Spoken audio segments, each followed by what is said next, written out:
रहमतुल्लाहि व बरकातुहू। मैं Razi Ahmed Khan, Poona district president popular front of India. जब इस मुल्क में एक कोविड-19 का इशू चल रहा था, उस वक्त में सब लोग परेशान थे और एक मसला जो सबके सामने आया वो ये मसला था कि कोविड-19 के जितने पेशेंट्स हैं जिनका डेथ कोविड-19 से हो रहा है, उनका लास्ट राइट्स करने के लिए, चाहे वो नॉन मुस्लिम हो चाहे मुस्लिम हो, उनका तदफीन करने के लिए कोई सामने नहीं आ रहा था। या तो फैमिली मेम्बर्स के अंदर एक डर था, या तो वो लोग क्वारंटाइन थे। एक बहुत बड़ा इशू लॉकडाउन के अंदर आ रहा था। उस वक्त में पॉपुलर फ्रंट ऑफ इंडिया ने 27 मार्च 2020 पूना म्यूनसिपल कमिश्नर को एक लेटर दिया। उस लेटर में हमने ये चीज़ मांगा कि अब ये जो भी ऐसे पेशेंट्स है, जो चाहे वो कोई भी रिलीजन के रहे, उनका लास्ट राइट्स हम लोग करेंगे। ये सेम लेटर हमने मुंबई, औरंगाबाद, नांदेड़, परभनी, मालेगांव के अंदर भी दिया। 13 अप्रैल 2020 को हमको ये परमिशन मिली।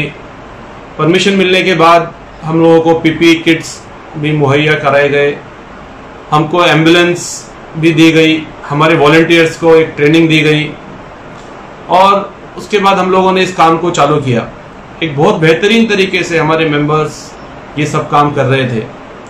इस तरीके से काम कर रहे थे कि जिसका इंतकाल हुआ है वो हमारा भाई है, हमारा बाप है, हमारी बहन है या हमारी माँ है।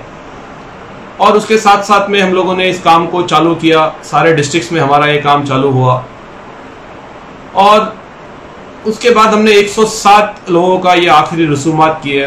काफ़ी जगह पे हम लोगों ने नॉन मुस्लिम बॉडीज़ को भी जो उसका लास्ट राइट्स था वो किया। बाद में अचानक 2 तारीख को, 2 जून को हमको एक मैसेज आया कि पॉपुलर फ्रंट ऑफ इंडिया को इसकी जो परमिशन थी वो कैंसिल कर दी गई। पहले हमको इसकी परमिशन दी गई और बाद में हमको एक ये आया कि आपकी परमिशन जो है वो कैंसिल कर दी गई। हम लोग अचानक में शॉक हुए कि ऐसी बेहतरीन तरीके से, सिस्टमेटिक तरीके से हमारे मेंबर्स इस काम को कर रहे हैं। हम लोगों ने इस वक्त में ना रात देखा, ना दिन देखा, ना धूप देखा, ना बारिश देखा। कितने वक्त हमारे वॉलंटियर्स ने खजूर लेके भी कब्रिस्तान के अंदर गए और कब्रिस्तान में जाके वहाँ पे रोज़ा खोला, तदफीन किया। तदफीन के बाद लगातार 5 बॉडीज़ करने के बाद भी सुबह हमारे मेंबर्स सहरी के टाइम में आए। हमारे 50 से ज़ायद मेंबर्स इस काम को कर रहे थे।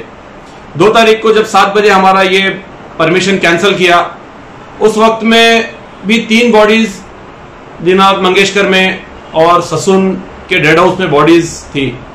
हमारा परमिशन कैंसिल होने के बाद भी जब कोई भी सामने नहीं आया, उस वक्त में हम लोगों ने रात में 2:30 बजे तक तेज़ बारिश के अंदर ये लास्ट राइट्स हम लोगों ने एक तदफीन का काम हमने किया। बाकायदा हमारे उलमाए कराम भी इस टीम के अंदर थे जो नमाजी पढ़ा रहे थे। जब हमने इस बारे में इंक्वायरी की कि ये तदफीन हमको, ये जो परमिशन हमको क्यों कैंसिल की गई, तो हमको इसका एक रीज़न ये बताया गया कि जो महाराष्ट्र के एक्स सीएम है फडणवीस, उन्होंने एक ट्वीट किया है और ट्वीट में ये पूछा कि ये जो ऑर्गेनाइजेशन है ये एंटी सोशल और एंटी नेशनल ऑर्गेनाइजेशन है। ये सारे एक बेसलेस एलिगेशंस थे। ऐसा कोई भी allegation popular front of India पे नहीं है। ऐसी एक गंदी पॉलिटिक्स, ऐसी एक डर्टी और चीप पॉलिटिक्स सिर्फ बीजेपी ही कर सकती है, जो 2014 के बाद पूरे मुल्क में करते आ रही है। इस वक्त में जब पूरा मुल्क एक पैंडेमिक में लड़ने के लिए सारे धर्मों के लोग एक साथ सामने आए हैं। आपने देखा रहेगा कि देशपांडे जो एक हिंदू भाई थे, उनकी बॉडी का भी लास्ट राइट्स मुसलमानों ने किया। हमने अहमदनगर में एक मोरे नाम के एक भाई का किया।